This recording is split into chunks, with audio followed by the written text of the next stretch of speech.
Vou compartilhar minha tela com vocês para que a gente consiga trabalhar de uma maneira um pouco mais agradável. Nesse primeiro momento, talvez dê um espelhamento, mas isso é algo bem sutil.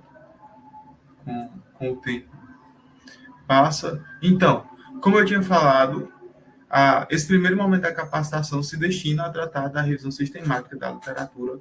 A lógica hoje é apresentar para vocês o que é, né, no que consiste a revisão sistemática da literatura, o que vai diferenciar a revisão sistemática da literatura de outros métodos de revisão. E, além disso, trazer noções básicas de como fazer essa revisão e trazer noções de acesso ao portal do Periódicos CAPES, à própria plataforma em si. Então, começando essa discussão, eu trago de início essa pergunta, né? O que é uma revisão sistemática de literatura? Daí nós podemos dizer que se trata de uma forma de pesquisa que vai utilizar como fonte de informações bibliográficas ou eletrônicas para a obtenção de resultados de pesquisas de outros autores. De maneira resumida, você vai estar realizando sua pesquisa a partir das pesquisas desenvolvidas por outros pesquisadores, né? Então, nesse caso, se nós pegamos o que é comumente feito, a fonte de informação dentro da revisão sistemática de literatura consiste nos artigos que são produzidos acerca de uma determinada temática. A lógica sempre consiste em algo desse tipo.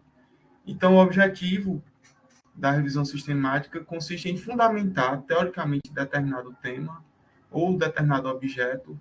Imagina só que hoje vocês estão iniciando as pesquisas de vocês, né, na iniciação científica.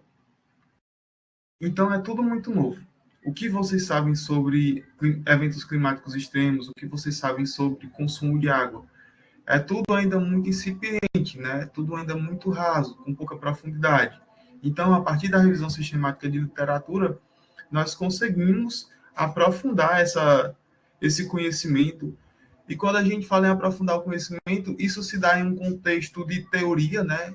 Compreender os conceitos, mas também se dá em um contexto de abordagem de pesquisa, compreender o que vem sendo feito, como vem sendo feito, onde isso está sendo estudado. Então, a pesquisa sistemática, né, a revisão sistemática, ela sintetiza os resultados de estudos primários, utilizando estratégias que vão diminuir a ocorrência de erros, sejam esses erros sistemáticos ou aleatórios. Normalmente, o fruto de uma revisão sistemática de literatura pode ser um artigo científico, né, um artigo de revisão, como o pessoal chama. Esse artigo ele vai trazer uma síntese que é de muito interesse, é de grande valia para o pesquisador, porque dentro daquela síntese ele vai conseguir ver um avanço temporal, o avanço daquela área de pesquisa. Imagina só que eu trabalho com secas, né? Trabalho com eventos climáticos extremos, em especial com secas. Então, se eu pego um artigo de revisão bem elaborado, eu vou conseguir entender aspectos diversos dessa área. O que, por exemplo? Onde essa temática está sendo estudada? Quais as abordagens estão sendo aplicadas para estudar seca? E a partir daí eu consigo trazer uma inovação para a pesquisa de maneira mais prática. A lógica é essa. Primeiro você sintetiza e depois você vê como você consegue acrescentar com a sua pesquisa naquele montante de pesquisas já realizadas.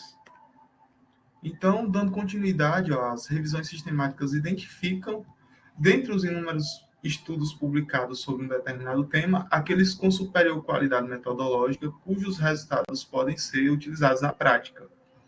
O que significa dizer?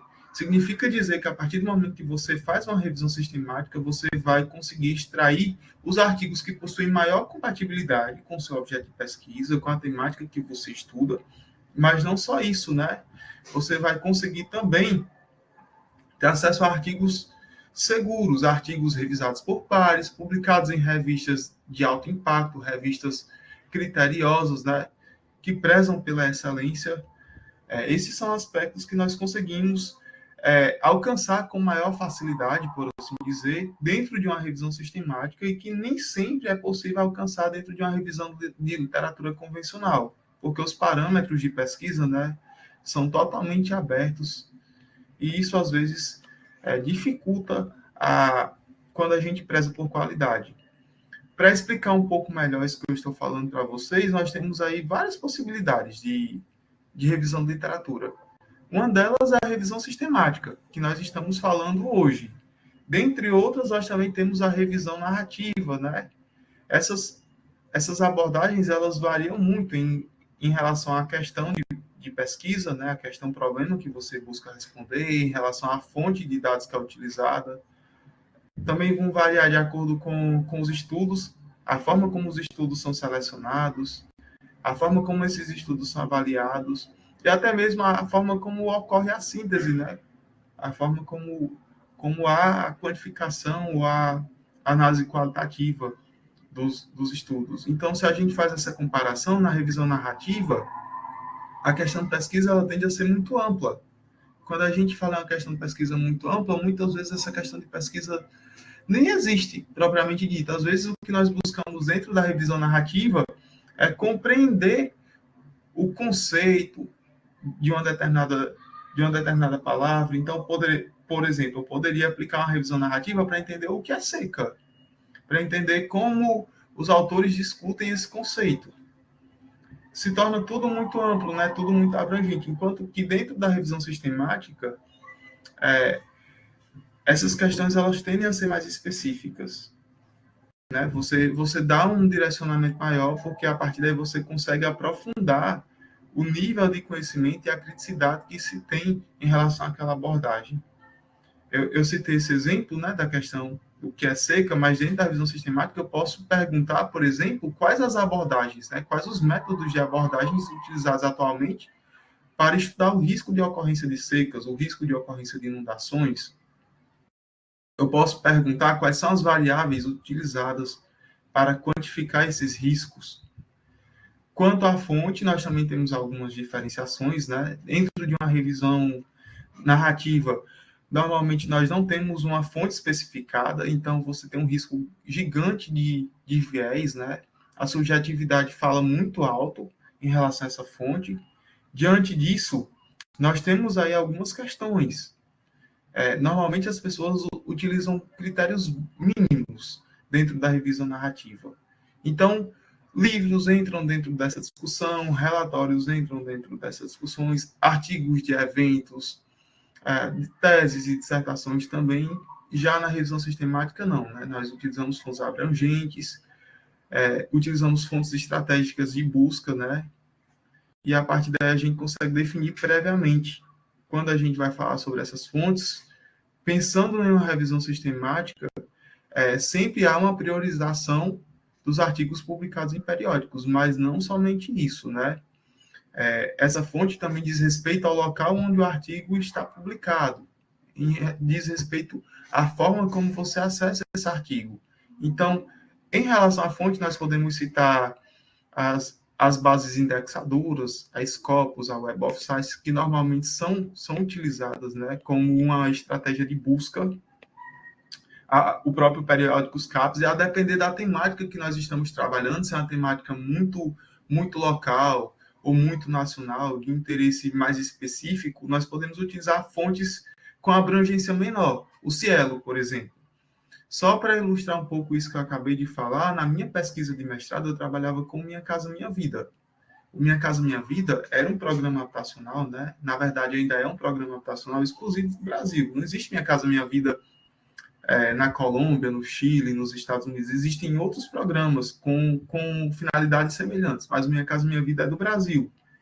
Então, por mais que eu utilizasse a Web of Science, a Scopus, eu também utilizava a Cielo, porque pela Cielo ter uma referência nacional mais forte, muitos artigos estavam na Cielo e não estavam nessas outras bases, que são mais internacionais, por assim dizer. Além disso, dando continuidade, as revisões elas tendem a se distinguir em relação à seleção de estudos, né? Se a gente comparar uma revisão narrativa com a revisão sistemática, dentro da revisão narrativa, normalmente nós não temos uma seleção de estudos especificada. Então, aí você vai ter muita abrangência, vai ter fontes diretas, né, e diversas de informações que são citadas, enquanto que na revisão sistemática, os critérios eles são pré-definidos. Então, por exemplo, Nós podemos utilizar como critério o período temporal. Nós iremos adotar os 10 últimos anos, nós iremos pesquisar apenas artigos publicados em língua inglesa, nós iremos aceitar apenas artigos revisados, né, por pares. Tudo isso é possível. Iremos trabalhar exclusivamente com artigos publicados na Web of Science. Tudo isso diz respeito à seleção dos estudos. E aí vem a parte de avaliação de estudos. Na revisão narrativa, muitas vezes nem ocorre, né, essa avaliação. Muitas vezes nós eliminamos somente aquilo que é a literatura cinza, que consiste basicamente nos artigos publicados em anais, resumos, teses, dissertações, TCCs. Então, nós fazemos sim uso de todos os outros artigos, né, artigos de periódicos, livros, relatórios, enquanto que na revisão sistemática não é bem assim. Existe toda uma avaliação, toda uma criticidade. Essa criticidade que se dá, muitas vezes, independe do pesquisador. Por quê? Porque as próprias bases têm um rigor crítico, né? Aquele artigo vai estar disponível naquela base porque ela atende a uma série de critérios. Então, a revisão sistemática ela tende a ser mais criteriosa e ela tende a ser mais reprodutiva. Por quê? Porque você tem aspectos claros de inclusão e exclusão. E além de ter aspectos claros que vão dizer se aquele artigo entra ou não dentro da sua pesquisa, né, dentro da sua análise, tem o fato de que todas essas informações são anotadas. Se você realiza a pesquisa na data de hoje, utilizando termos específicos, operadores booleanos específicos, eu consigo reproduzir essa pesquisa amanhã, daqui a 10 anos. Então, é literalmente mais criteriosa e reprodutiva, ou seja, é passível de ser reproduzida. Você consegue reproduzir e aplicar aquele modelo em outros momentos para outros estudos. E aí vem a parte final, né, da síntese. A pesquisa realizada a partir de uma revisão narrativa, ela tende a ser mais qualitativa, ou seja, aqui nós não estamos preocupados em quantificar os artigos, né, em quantificar os resultados, por assim dizer. Já a pesquisa realizada a partir de uma revisão sistemática, ela tem um caráter, né? Ela tem um contexto mais quantitativo e utiliza, inclusive, métodos estatísticos. Então, ó, a revisão sistemática, da forma como nós estamos vendo aqui, ela se torna mais adequada, pensando em aprofundar o conhecimento dentro de uma determinada temática e pensando a longo prazo, né, na construção do conhecimento propriamente dito, porque a partir daí você consegue ver como aquela área avança ao longo do tempo, compreende quais as abordagens estão sendo aplicadas, como essas abordagens são, como é que eu posso dizer, modificadas, né, adaptadas ao longo do tempo, e aí você consegue ter mais clareza sobre o que fazer, sobre como fazer a sua pesquisa e sobre como contribuir pensando no montante, né, pensando em tudo que já foi posto, em tudo que já foi estudado em relação àquele tema. Então, ó, é justamente nesse contexto que eu trago agora para vocês o portal de periódicos CAPES. Quando a gente fala sobre o portal de periódicos CAPES, eu acredito que a maioria já ouviu falar, né? Os professores aí na graduação sempre citam, sempre dizem, procurem escrever a partir do portal de periódicos. Os orientadores do TCC, nos PIBICs anteriores que vocês já realizaram, acredito eu, que também deram essas recomendações. Esse portal é valiosíssimo. Eu acredito que foi uma das maiores aquisições realizadas pensando na pesquisa nacional. Ele foi oficialmente criado aí pela CAPES, pela Coordenação de Aperfeiçoamento de Pessoal de Nível Superior, junto ao Ministério da Educação, em novembro de 2000, e foi elaborado justamente para fortalecer a pesquisa nacional a partir da democratização e do acesso à informação científica. A partir desse portal, nós conseguimos ter acesso a diversos conteúdos que incluem textos disponíveis em mais de 40 mil publicações periódicas, nacionais e internacionais. Temos acesso a diversas bases de dados que reúnem trabalhos acadêmicos e científicos. E, além desses materiais, temos acesso a patentes, teses, dissertações e outros tipos de produtos, né, que cobrem todas as áreas de conhecimento. Para vocês terem ideia de quão importante é o periódico CAPES. Se vocês buscam um artigo da maneira convencional na casa de vocês, a maioria das publicações internacionais são de acesso restrito, o que significa dizer que você teria que pagar por aquela publicação, né? Para você ler a íntegra, para você ler aquele texto de maneira integral, você teria que pagar. Com o acesso do periódicos CAPES, essa leitura é disponibilizada. Isso, pensando nos dias atuais, já é um avanço gigantesco. Mas imagina há 20 anos, né, há 30 anos, imagina até 1999, quando não existia o periódicos CAPES, em que as pessoas literalmente tinham acesso reduzido e, por consequência, as discussões, a construção do conhecimento se dava de maneira mais lenta, de maneira mais restrita também, e de maneira mais cara, porque se você quisesse citar um artigo, se aquele artigo fosse importante para a sua pesquisa, você tinha que comprar o acesso para finalmente conseguir lê-lo. Hoje em dia não, hoje em dia a maioria, né, a esmagadora maioria dos artigos publicados, mesmo aqueles de revistas com acesso restrito, são acessados gratuitamente pela CAPES.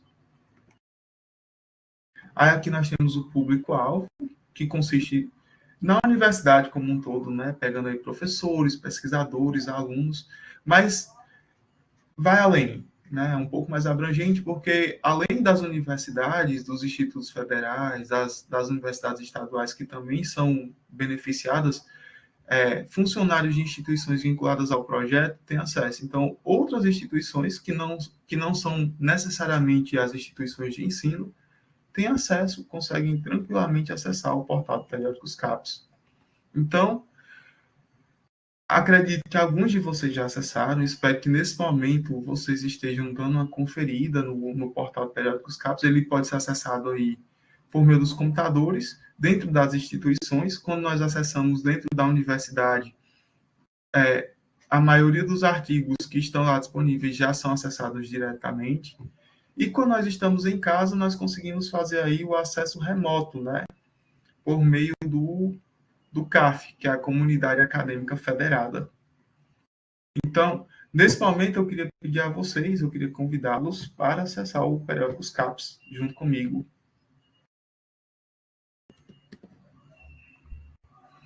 Eu já estou com a página aberta aqui, quando nós abrimos o Periódicos CAPES, é basicamente isso que nós temos. Todos conseguem ver? Sim. Sim. Aqui dentro do Periódicos CAPES, nós temos várias possibilidades. Uma das possibilidades é realizar a busca diretamente pelo periódico, e a outra possibilidade é a gente fazer a busca a partir de bases e coleções. Antes de mostrar como a busca é feita, eu queria fazer junto com vocês o login na plataforma, né? Vejam que como eu estou acessando em casa, ou seja, como eu estou aqui com o meu IP privado, né?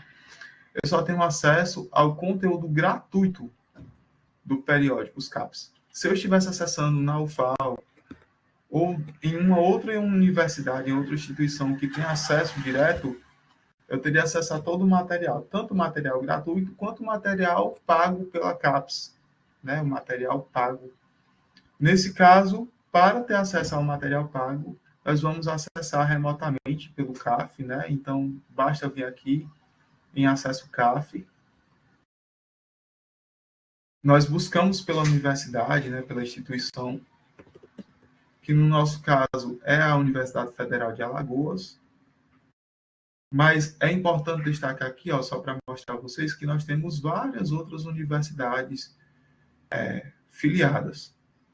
Universidades estaduais, como é o caso aqui da Estadual do Amazonas, universidades pagas como as PUCs, as universidades federais também, né? A própria UFAL, os institutos federais. Então, aqui nós só buscamos pela Universidade Federal de Alagoas, que é a nossa universidade de origem, e aqui nós fazemos o nosso login. Esse login é o login do SIGA, né? O CPF é assim que nós utilizamos para acessar o SIGA, que nós também utilizamos aí antigamente para acessar o CIWeb. Então, feito isso, notem que nós já temos uma diferença aqui, ó.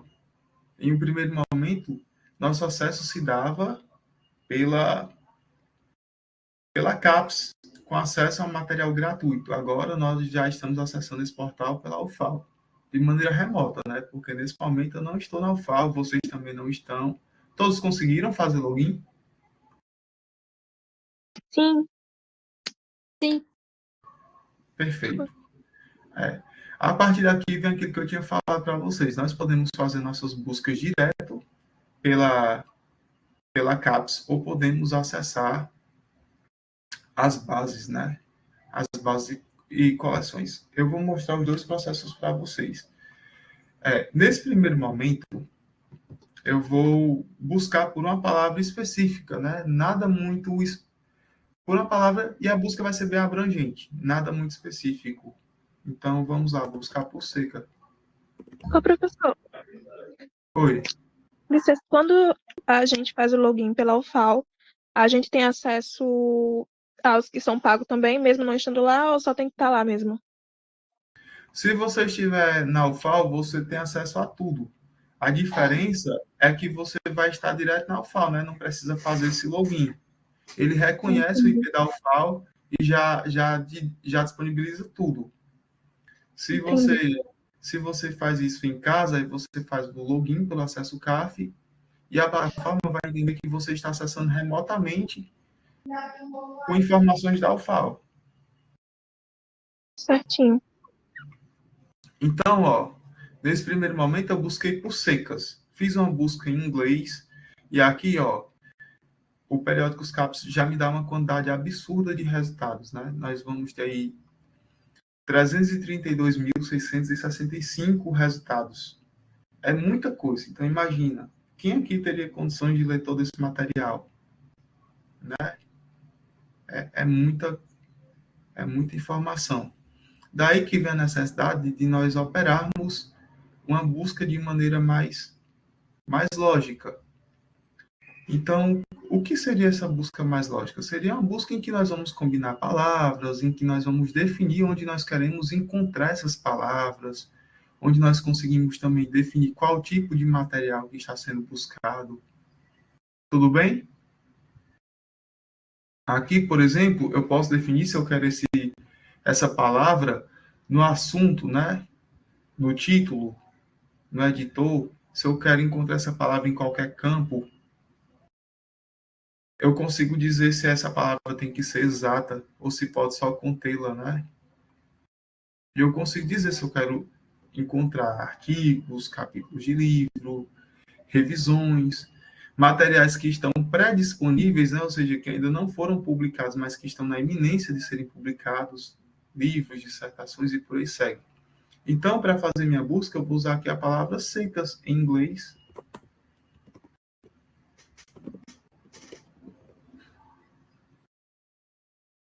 E vou buscar por suscetibilidade.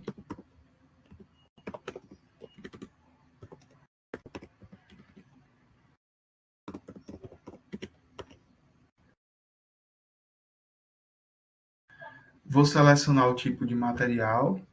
Nesse primeiro momento, eu só quero artigos. E a partir daí, se eu realizo a busca com esses critérios iniciais,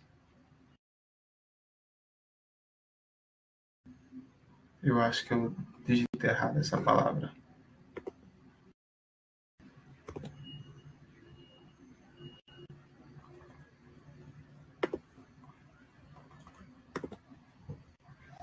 Deixa eu buscar novamente. Ó, com essa nova configuração, eu já consigo aí ver uma redução muito grande. Eu saí de mais de 300 mil artigos para 2.954 artigos. Aí, a partir daí, eu consigo, por exemplo, definir o período, né, que eu quero. Se eu disser que eu quero só os artigos dos últimos anos, eu posso pegar a partir de 2001 até 2025, e vai dar os artigos dos últimos 24 anos. Acredito que em 2025 não vai ter nada publicado. Eu posso também adotar como critério artigos revisados por pares, né? Isso vai reduzir muito a quantidade de artigos, né? Vai sair aí 425 artigos. Eu posso escolher áreas específicas do conhecimento para trabalhar. Posso escolher o idioma, posso colocar que eu quero apenas artigos em inglês especificamente. posso escolher editores específicas e a partir daí a gente aplica esses filtros e com base nisso nós vamos ter uma nova quantidade de artigos.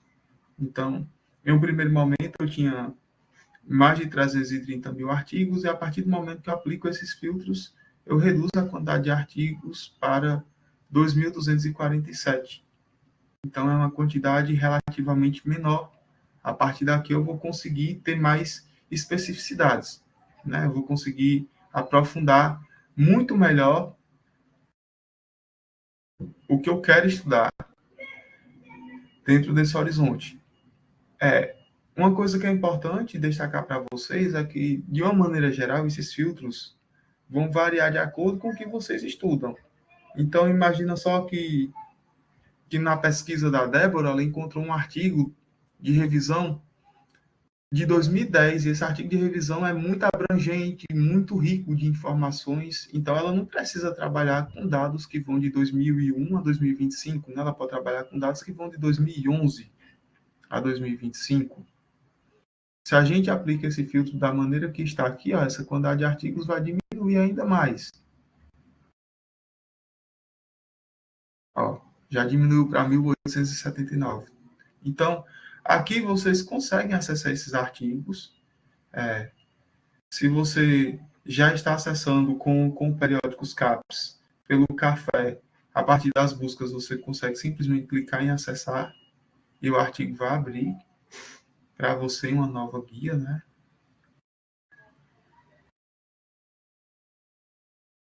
E a partir daí você consegue ler o artigo na íntegra.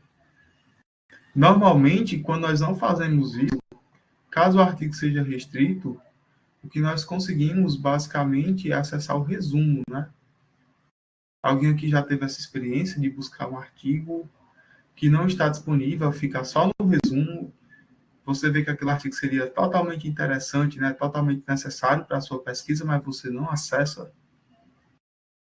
Professor, eu usei essa ferramenta na pesquisa passada.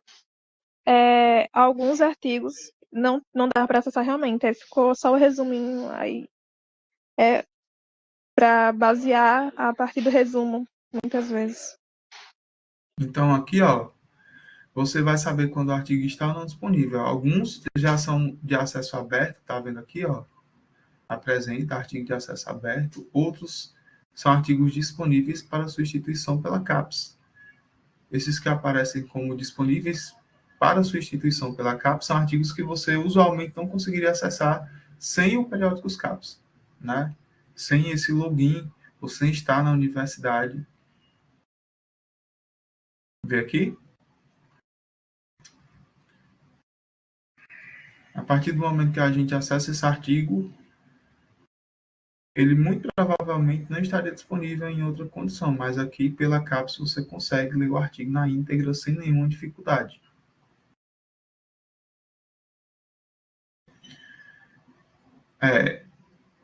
Nesse momento, acho que a nossa prioridade não consiste em ficar fazendo buscas exaustivas, né, na plataforma. Nós estamos fazendo isso apenas para fins didáticos. As buscas necessárias dizem respeito a cada pesquisa individualmente serão realizadas por vocês em um momento apropriado.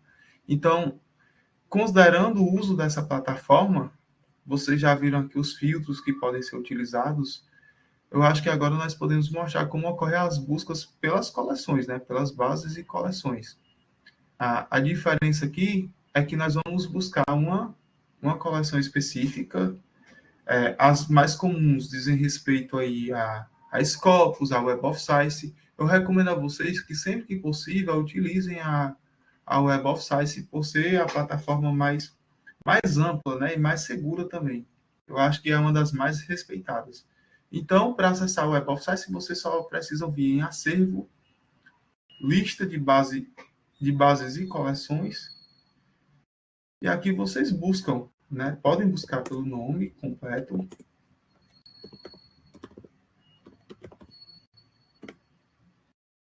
ou podem buscar apenas pela sigla, né? WOS. Então, se eu busco aqui apenas pela WOS, ela também vai aparecer. ver aqui. Feito isso, você pode simplesmente acessar a plataforma da Web of Science.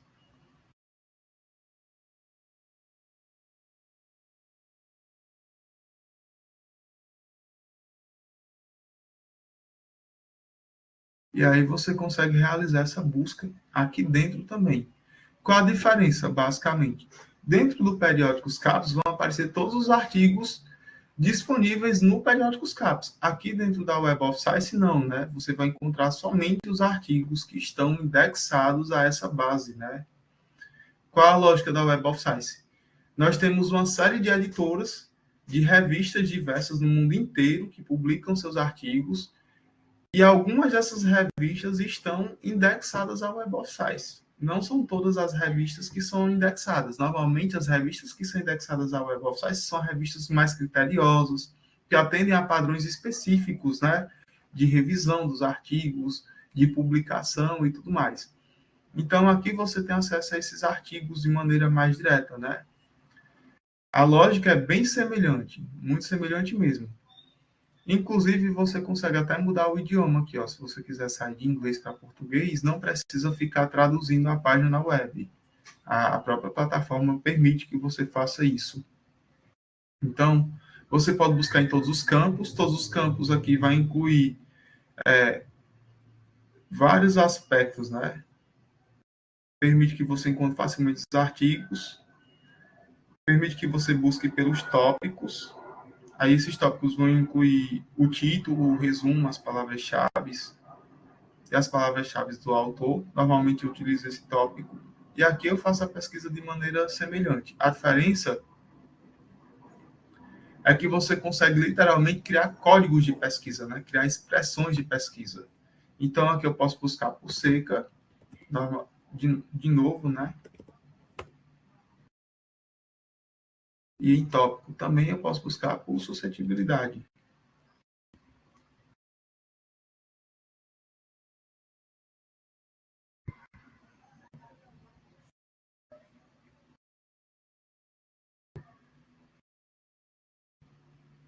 Então, ó, essa busca dentro da Web of Science, para vocês verem como ela é mais restrita, nós não temos nenhum filtro de tempo, nós não temos nenhum filtro em relação ao idioma, nada, nada, nada, e a quantidade de artigos disponíveis já é bem menor.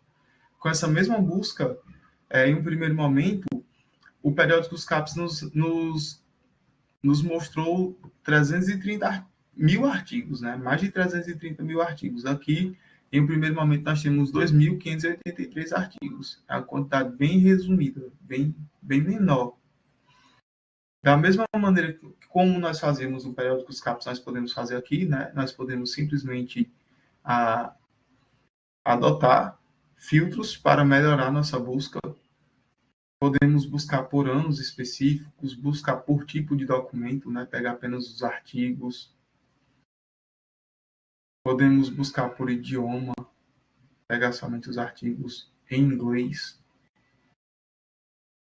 Podemos buscar por países ou regiões, né? Isso aqui o periódico dos CAPES não nos permitem. Então, aqui, você consegue fazer filtros mais eficientes, por assim dizer. Se nós utilizamos esses critérios, vou clicar aqui em refinar, essa quantidade de artigos ela já vai dar uma reduzida, né? E o critério ele já entra logo aqui, tá vendo? Ó? Filtrado por tipo de artigo, tipo de idioma. E nós podemos, inclusive, usar a questão do tempo, né? Aqui. Então, eu posso simplesmente ver quais são os anos que eu quero consultar. Se eu decidir trabalhar com os últimos 10 anos, eu posso simplesmente sair de 2014, né, até 2024.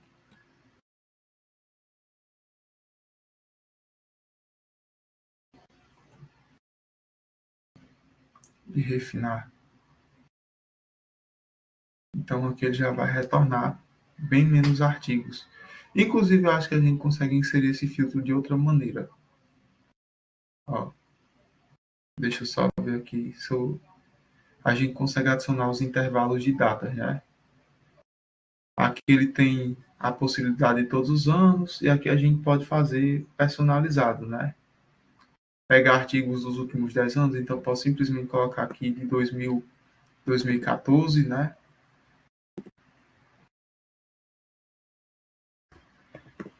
Até 2024.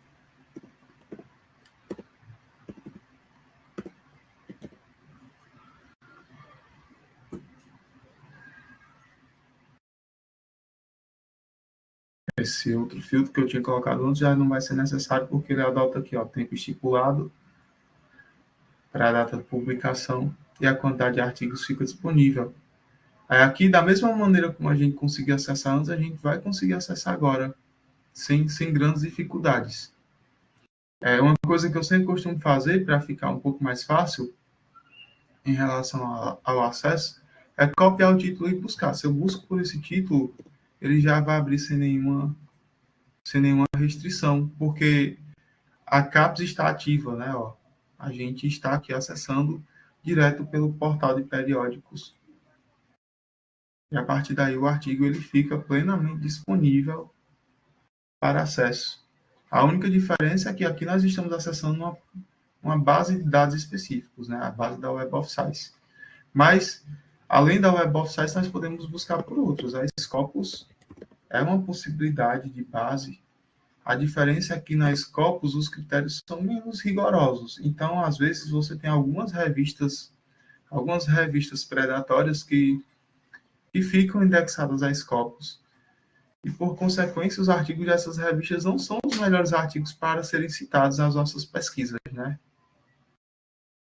A lógica na Scopus é bem semelhante. Então, aqui você pode buscar pelo seu tema dentro dessas possibilidades de maneira semelhante. Aqui você utiliza os operadores booleanos que você quer trabalhar. Ó, notem que em ambos os casos nós utilizamos operadores booleanos. Ó. Nesse caso aqui, nós utilizamos o operador AND, né? Ou seja, seca e suscetibilidade, mas nós também poderíamos ter utilizado o OU, né? Seca ou suscetibilidade, que não faz muito sentido. Mas eu poderia trabalhar com seca ou desertificação, a depender do contexto em que a minha pesquisa fosse desenvolvida, que são temas que têm pesquisas semelhantes. E isso também poderia ser feito aqui no Periódicos CAPES, quando a gente estava realizando as nossas buscas. Nós utilizamos os operadores, eu só não mostrei para vocês, mas aqui a gente também poderia, dentro da nossa busca, utilizar o OU. Vê aqui, nós tínhamos a opção de fazer a busca por seca e suscetibilidade, ou seca ou outro termo específico, e por aí segue. Até aqui alguma dúvida? Não, professor, tudo certo. Ótimo.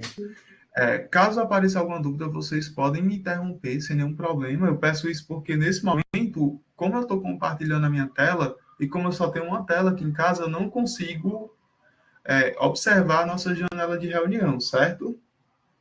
Uma dica que eu dou para vocês é que, posteriormente, quando vocês tiverem um pouco de tempo no dia a dia de vocês, parem um pouco e realizem buscas com palavras-chave que expressem minimamente a temática que vocês estão estudando. Nesse grupo, né, tem as meninas do Wesley que estão trabalhando com consumo de água, e tem Natália e Deilson que trabalham comigo com os eventos de inundações, né, os eventos de cheias. Então, posteriormente, leiam os planos de pesquisa de vocês que estão lá no SIGA-A, vejam quais são as palavras-chave que melhor representam essa temática e façam essas buscas. Ó, vejam que as buscas que foram feitas foram realizadas em inglês, né, as palavras estavam em inglês. É um critério básico para que vocês tenham sucesso na pesquisa. A maior parte dos artigos são publicados em inglês, né, se a gente considera publicação em escala global. E associado a isso, mesmo os artigos publicados em espanhol, em francês, em português, apresentam resumo, palavras-chave, tudo traduzido para o inglês, né, para o segundo idioma, quando o inglês não é o primeiro idioma. Então, é um critério básico. Sempre utilizem palavras em inglês. Aí aqui nós podemos falar agora um pouco mais sobre esse processo de revisão sistemática, né? Quando a gente fala sobre revisão sistemática, essa discussão vai ao encontro de definir a pergunta científica, especificando a população intervalo de interesse. Quando a gente fala de pergunta científica, né, é basicamente a pergunta da pesquisa, a pergunta que o seu estudo, né, que a sua pesquisa busca responder. Aqui nós temos alguns exemplos. Trazendo essa discussão para dentro dos eventos climáticos, nós podemos simplesmente nos questionar sobre quais são as principais abordagens adotadas para analisar os riscos, né, de eventos climáticos extremos. Aí, quando a gente fala nessas abordagens, isso diz respeito ao conceito de risco, né? Qual o conceito de risco, qual a abordagem de risco que está sendo analisada. Hoje, por exemplo, o IPCC, lá em 2014, definiu o risco como sendo a interface que considera vulnerabilidade, suscetibilidade ou exposição, como vocês queiram chamar, e capacidade adaptativa. Então, nós podemos adotar essa abordagem para analisar os riscos aos eventos extremos. É uma possibilidade. Eu acho que entrou alguém na turma, só um instante.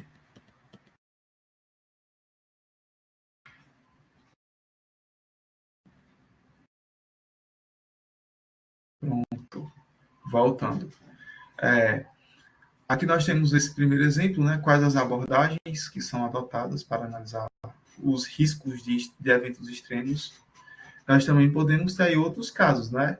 Talvez eu não queira saber qual a abordagem, mas eu posso querer saber quais as variáveis adotar para mensurar esse risco, né? Quais as variáveis adotar para mensurar a capacidade adaptativa, para mensurar a resiliência, né? A suscetibilidade ou exposição, ou a vulnerabilidade. Então, essas perguntas, elas podem ser respondidas, né? Elas podem ser o objeto a ser colocado como ponto central da pesquisa. Outro exemplo aqui é como se distribuem os estudos acerca dos eventos de secas, aos eventos de secas e cheias globalmente e nacionalmente. Eu posso simplesmente buscar entender como esses estudos estão distribuídos globalmente. Então, quem estuda a seca, né? Onde a seca está sendo estudada? Essas são questões de pesquisa, são alguns exemplos, né? Dentro da pesquisa de vocês, vocês podem formular perguntas semelhantes ou perguntas que vão muito além disso que está sendo mostrado aqui. Posteriormente, após a formulação da pesquisa, nós vamos identificar as bases de dados que serão utilizadas, definimos as palavras-chave, né, que serão utilizadas para a busca dentro dessas bases de dados e definimos as estratégias de buscas. Aqui nós temos alguns exemplos de bases de dados. Eu mostrei para vocês a Web of Science e a Scopus, porque são bases de dados muito conhecidas. Praticamente todo mundo utiliza essas bases, mas nós temos várias outras, né? Aí, como exemplo, eu coloquei a Emerald e a Cielo. A depender da pesquisa que vocês realizem, né? A depender da temática que vai ser abordada dentro do estudo, não necessariamente dentro do estudo em curso, mas em outros estudos que vocês possam vir a desenvolver, talvez uma base de dados nacional como a Cielo seja mais adequada pelas especificidades daquela temática, né? Eu até citei como exemplo, agora há pouco, o caso da minha dissertação de mestrado. Eu trabalhava com Minha Casa Minha Vida. Então, por mais que eu utilizasse a Cielo, por mais que eu utilizasse a Scopus, perdão, a Web of Science, eu também utilizava a Cielo, porque muitos estudos estavam publicados em revistas nacionais que não eram indexadas nem a Scopus, nem a Web of Science, mas eram indexadas a Cielo. Além disso, nessa segunda etapa, além de definir as bases de dados, nós definimos as palavras-chave, né, que são os termos de buscas que serão utilizados. Aqui eu tenho alguns exemplos para vocês. Nesse instante, nós buscamos por seca e suscetibilidade, mas nós podemos buscar por palavras que sintetizam o nosso tema, né, que refletem os interesses da pesquisa de uma maneira mais ampla, né, mais direta. Então, exemplos aí, recursos hídricos, secas, inundações, eventos climáticos extremos. É importante ressaltar que aqui nessa apresentação as palavras estão em português, justamente para facilitar o entendimento, né? A questão didática da capacitação.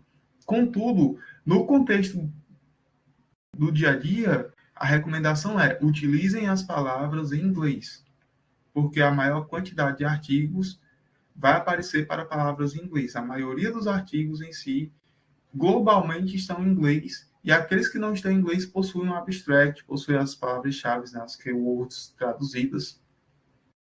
Dentro desse contexto, nós também temos os operadores booleanos, que vocês viram agora há pouco quando nós estávamos manuseando a Scopus, a Web of Science, a própria base do periódicos CAPES.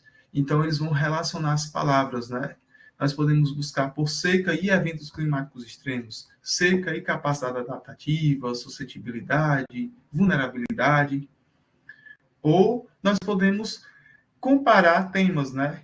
Basicamente, escolher ou uma coisa ou outra, inundações ou alagamentos e eventos climáticos extremos, né? Note que nesse primeiro exemplo nós temos apenas um operador booleano sendo utilizado. Nesse outro evento, não, né? Nesse outro exemplo, não. Nós temos aí 2 operadores. Nós estamos buscando por inundações ou alagamentos associados à palavra, né, ao termo eventos climáticos extremos. Então, essas questões são importantes de serem destacadas. Além dos operadores booleanos, nós também temos as estratégias de busca, né? Essas estratégias de busca dizem respeito à forma que nós vamos fazer a busca. Onde nós vamos fazer a busca? Se nós vamos fazer direto na base, aí vem novamente o caso da Web of Science, da Scopus, da Cielo, da Emerald, ou se nós vamos buscar no portal de periódicos da CAPES, de maneira direta. As duas formas já foram vistas por vocês, então acho que é uma questão de se aperfeiçoar, de ver o que é mais aplicável, né? Caso a gente venha construir uma revisão sistemática, nós iremos utilizar as bases de dados por permitirem uma maior criticidade na escolha dos artigos. Posteriormente, vem a terceira etapa. Vejam, antes de chegar na terceira etapa, nós definimos uma pergunta para a nossa pesquisa, nós definimos aí as bases de dados que seriam consultadas, os termos de buscas e as estratégias de buscas, e agora a gente vai definir os critérios, né? Esses critérios de pesquisa, os critérios de seleção de artigos, dizem respeito a fatores de inclusão e critérios de exclusão, ou seja, aquilo que vai tornar o artigo elegível para a sua pesquisa e aquilo que vai tornar o artigo não adequado para a sua pesquisa. Dentro dos fatores de inclusão, nós podemos adotar segmentos diversos, né? Dentro do exemplo que eu mostrei para vocês agora há pouco, um dos fatores de inclusão era o tipo de produção. Nós estávamos buscando exclusivamente por artigos. Quando nós adotamos esse tipo de produção, automaticamente são eliminadas todas as outras, né? Artigos de conferências, teses, dissertações, livros, capítulos de livros, todas as outras produções são eliminadas. Então, fica somente os artigos. Naquele caso, artigos de periódicos, né? Nós também utilizamos aqui como critério de inclusão o idioma. Na busca realizada, nós buscamos apenas por artigos publicados em língua inglesa. Significa dizer que dentro da pesquisa de vocês só vão utilizar artigos de língua inglesa? Não necessariamente. Vocês podem sim buscar artigos publicados em português, em espanhol, em mais de um idioma, né? Não precisa ser exclusivamente um único idioma. Isso vai variar bastante. Aí, além disso, nós podemos utilizar também a base de dados selecionada, né? Você pode utilizar uma única base de dados, mais de uma base de dados. Se essa foi a estratégia de busca que foi vista anteriormente, você só vai citar os artigos que estão naquela base, ou seja, todos os outros artigos que estão presentes em outras bases ficam de fora. Um exemplo disso, quando nós fizemos a busca no periódicos CAPES, nós tínhamos lá mais de 330 mil artigos. Com os mesmos termos de busca, dentro da plataforma da Web of Science, essa quantidade baixou para 2.000 artigos, né? Eu acho que menos que isso. Então, daí você vê a diferença. A partir da estratégia de busca, a partir da definição dos critérios de inclusão, você consegue ter uma maior ou uma menor quantidade de artigos. E, além disso, dentro desse critério de inclusão, a gente pode adotar um horizonte temporal, né? Um exemplo aí, os últimos 20 anos, mas não necessariamente 20 anos, né? Na pesquisa de vocês podem utilizar um horizonte menor, 10 anos, 5 anos, ou vocês podem adotar um horizonte maior, né? Toda a série histórica disponível na base de dados seria um exemplo claro disso. Falei sobre os critérios de inclusão, então agora cabe falar um pouco sobre os critérios de exclusão, né? Os tipos de produção. A partir do momento que a gente coloca lá como tipo de produção apenas artigos, automaticamente nós estamos excluindo os livros, as dissertações e teses, né? E outras produções que não são artigos de periódicos. O idioma exclui também todos os outros artigos que não estariam em inglês. quando a gente diz que não quer artigos que estejam fora daquela base, nós iremos trabalhar estritamente com os artigos da base, então todos os outros serão eliminados. E quando nós adotamos um intervalo temporal, praticamente todos os artigos fora daquele intervalo, ou seja, os últimos 20, 10, 15, 5 anos, ficarão de fora da pesquisa, né? Eles não aparecerão. Então, daqui vocês veem, né? Após definir a pergunta que vai ser respondida na pesquisa, definir a base de dados, né, as estratégias de busca, nós vamos estabelecer os critérios. A partir daí, nós vamos literalmente conduzir as buscas, né? A etapa seguinte diz respeito à condução das buscas. Então, é aí que nós vamos fazer o nosso trabalho de formiguinha, de ir lá na base, inserir os operadores booleanos, inserir os termos de buscas e executar essa estratégia, né? Aí, a partir daí, você pode conduzir a busca e você também pode comparar as buscas, examinando e definindo a seleção. É nessa etapa que você vai conseguir sentir, a partir dos artigos que aparecem na busca, se essas palavras-chave que estão sendo utilizadas são as mais adequadas. Muito comumente, nas primeiras buscas, nós não estamos utilizando as melhores palavras-chave. Muitas vezes, nós precisamos modificar esses termos. E isso surge nessa etapa, né? Essas necessidades, elas são identificadas nessa etapa aqui. Então, a gente conduz a busca, utilizando as estratégias, as bases de dados e os critérios definidos, e nós comparamos as buscas, né? Essa comparação pode ser feita adotando critérios diferentes dentro da comparação e pode ser feita a partir de um estudo em grupo, né? Imagina que, muitas vezes, a depender da temática, mais de um autor dentro de um mesmo grupo de pesquisa está estudando aquilo. Então, você pode simplesmente comparar as buscas dos examinadores, né, e definir a seleção adequada. Eu faço uma busca, o professor Wesley faz uma outra busca, a gente vê quais as buscas dão os melhores resultados, né? Cada um utiliza seus termos, suas bases de dados, e comparando essas bases, nós conseguimos ver qual seria o melhor, o mais adequado, pensando em responder à pergunta inicial da pesquisa. Passadas essas 4 etapas, né, vem a etapa de aplicar os critérios na seleção de artigos e justificar possíveis exclusões. Então, nós temos aí uma série de filtragens. Na primeira filtragem, né, são aplicados os critérios de inclusão e exclusão, os operadores booleanos e as estratégias de busca. Esses critérios por si só já eliminam uma quantidade significativa de artigos. Eu acho que vocês viram isso, né? Quando nós fizemos a primeira busca só por seca, apareceu uma quantidade absurda. Quando nós utilizamos seca e suscetibilidade, né, com o operador booleano, essa quantidade já reduziu muito. Se a gente utiliza um período temporal específico, tende a reduzir ainda mais. Se a gente prioriza, né, um tipo de publicação, vai reduzindo. Então, a lógica é essa, né?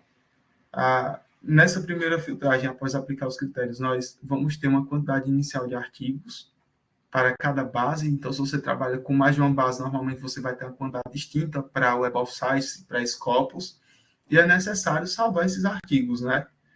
Quando a gente fala sobre revisão sistemática, alguns aspectos são importantes. Primeiro, a data que a revisão foi feita. Se você trabalha na data de hoje, é importante que você tenha a data de hoje anotada.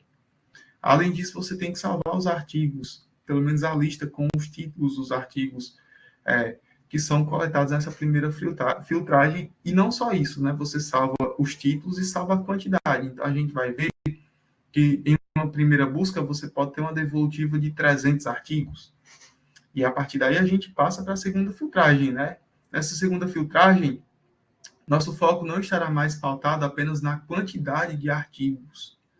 O foco já vai estar no conteúdo do artigo propriamente dito. Então, aqui nós temos algumas regras, né? Essas regras, elas são definidas por métodos de pesquisa, por métodos de construção de revisões sistemáticas, métodos que já estão, como é que eu posso dizer, conceituados e consagrados na literatura, na forma de fazer pesquisa. Então, você pode simplesmente adotar como filtragem, ler 2 vezes o título, o resumo e as palavras-chave. A partir dessa leitura do título, do resumo das palavras-chave, você vai conseguir compreender se aquele artigo tem ou não tem uma adesão, né? Uma relação com o que você pretende estudar, com o seu objeto de estudo, com a sua pergunta de pesquisa. Então, A partir daí você vai ver se o artigo tem uma adesão ou não. Caso tenha, você salva o artigo, né? Então ele passa para a etapa seguinte, e caso contrário, o artigo é excluído. E mais uma vez nós anotamos, né, o número de artigos que são resultantes nesse processo de filtragem. E aí eu pergunto a vocês, o que fazer com os artigos resultantes? Nós devemos ler esses artigos, né? A recomendação é que o artigo seja lido mais de uma vez, né? Então recomenda-se ler 2 vezes a introdução, os parágrafos finais dos resultados, ler as discussões, se houver, e as conclusões. Quando a gente coloca que os parágrafos finais dos resultados e as discussões, é importante ressaltar que muito comumente, em artigos publicados em revistas internacionais, os resultados vêm separados das discussões. Então, dentro dos resultados, você tem literalmente só aquilo que foi observado no artigo, e dentro das discussões, os autores comparam seus resultados com resultados de outros pesquisadores, explicam, né, o comportamento dos fenômenos estudados, explicam as diferenças encontradas. Então, são seções distintas em muitos artigos. Em outros não, né? Em outros essas seções estão conjuntas, estão em um único tópico. E então, lê 2 vezes a introdução, resultados e discussões, né? E aqui os parágrafos finais especificamente. Também se recomenda ler 2 vezes a conclusão. Sendo assim, o artigo não aderir ao escopo da pesquisa, você faz a exclusão, né? E deixa apenas artigos que são resultantes. Mais uma vez, nós anotamos essa quantidade de artigos. E, por fim, nós elaboramos um quadro de fichamentos, né? Um quadro que vai separar os artigos por data, né? O ano de publicação, os autores, os objetivos, os resultados e as limitações do artigo. Normalmente, essas limitações dizem respeito a questões que o artigo não consegue responder. Muitas vezes você tem uma pergunta, o artigo responde a pergunta, mas não responde integralmente, né? Deixa precedentes para outras pesquisas. Essas limitações muitas vezes vêm na forma de sugestões para trabalhos futuros. São questões que o artigo em si não consegue alcançar, que aquela pesquisa não conseguiu alcançar. E com base na leitura das partes indicadas no artigo, a gente extrai as informações. Aqui nós temos um exemplo. Esse quadro nada mais é do que um fichamento, um grande fichamento que vai permitir, posteriormente, você construir uma discussão a partir do que foi lido.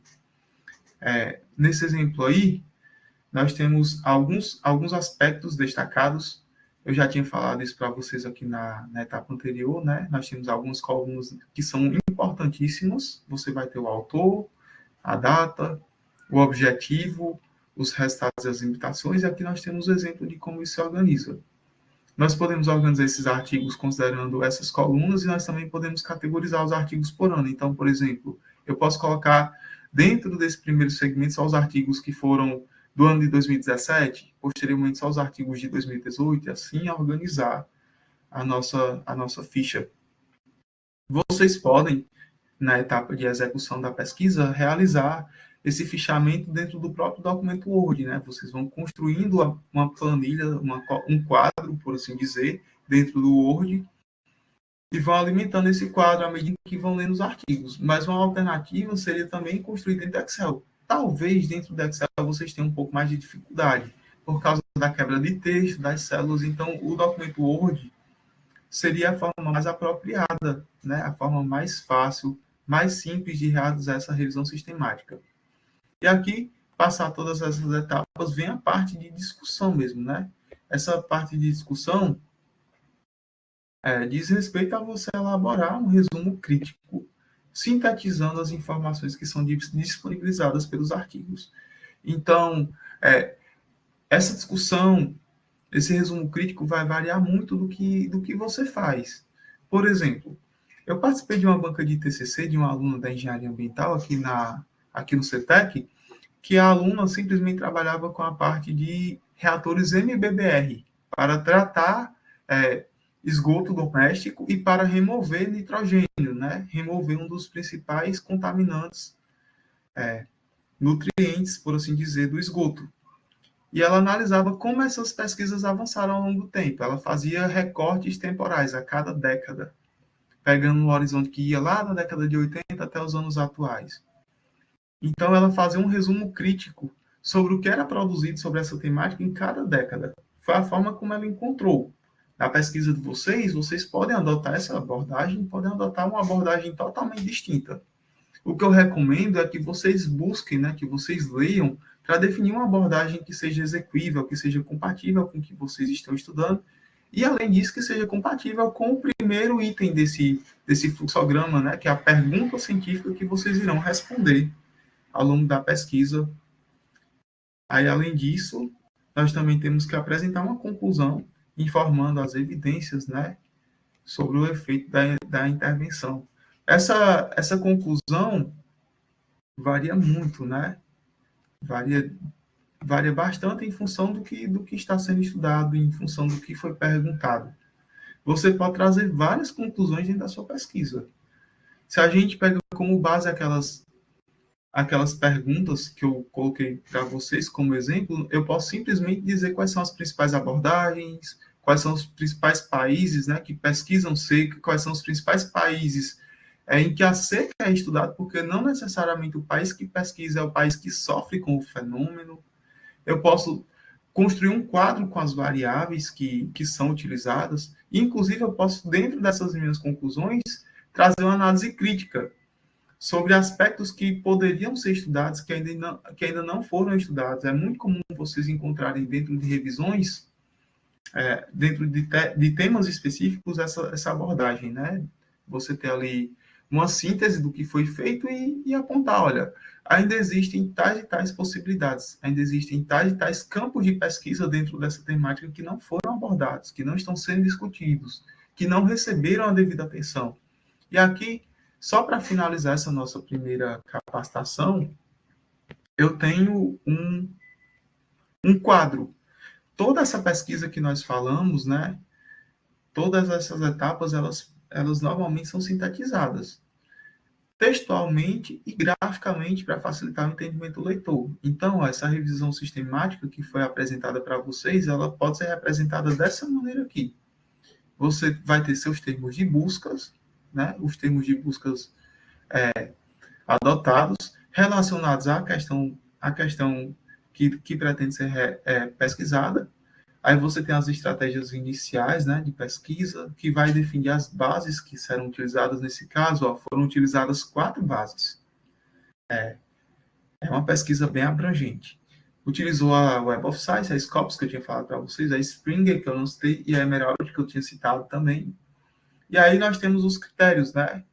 Vejam só, foi utilizado apenas artigos publicados em jornais e em inglês, né? Utilizou-se como recorte temporal aí o intervalo de 20 anos, na verdade 21 anos, né, de 2000 a 2020. Se essa pesquisa tivesse sido realizada em 2020, então muito provavelmente nós não vamos ter 21 anos, vamos ter 20 anos e alguns meses. E além disso, ocorreu a checagem, né, de publicações duplicadas. Então, a partir daí, você vê a quantidade de artigos que são disponibilizados para cada um desses critérios. Em um primeiro momento, na estratégia de busca, a Web of Science, pegando ela como exemplo, disponibilizava 51 artigos. Quando nós adotamos a estratégia de trabalhar apenas com artigos publicados em jornais e artigos publicados em língua inglesa, de 51, o montante foi reduzido para 17, né? A mesma coisa vai acontecer na Scopus e nas demais bases. De 32 caiu para 21. Quando a gente remove os artigos duplicados, notem que a Web of Science não tem artigos duplicados, né? Mas a Scopus apresentava, sim, duplicações. Então, nesse caso aqui, de 21 caiu para 16. Considerando esses critérios, a pesquisa inteira terminou com um universo com um total de 54 artigos para análise.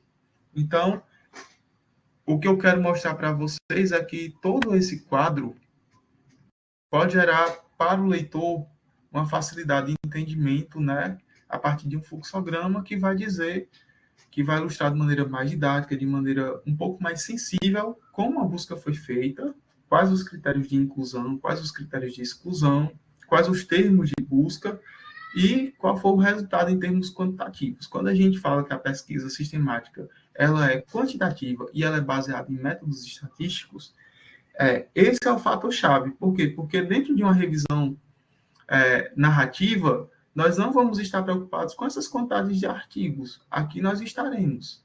Nós não vamos estar preocupados necessariamente com o intervalo de tempo, com a ocorrência de duplicações. E, por consequência, se eu fizer a mesma pesquisa que vocês fizeram, muito provavelmente eu chego a um resultado diferente. Né? Aqui não. Aqui a pesquisa ela é totalmente mensurada, detalhada, e por conta disso ela pode ser reproduzida novamente, sem grandes dificuldades. A etapa de capacitação proposta para hoje está chegando ao fim. Caso vocês precisem, caso vocês desejem entrar em contato comigo, vocês podem me buscar pelo WhatsApp e, se for um contato mais formal, esse é meu e-mail institucional, né? manuel.mariano@cetec.ufal.br. Essa minha apresentação será disponibilizada para vocês lá no grupo de pesquisa no WhatsApp.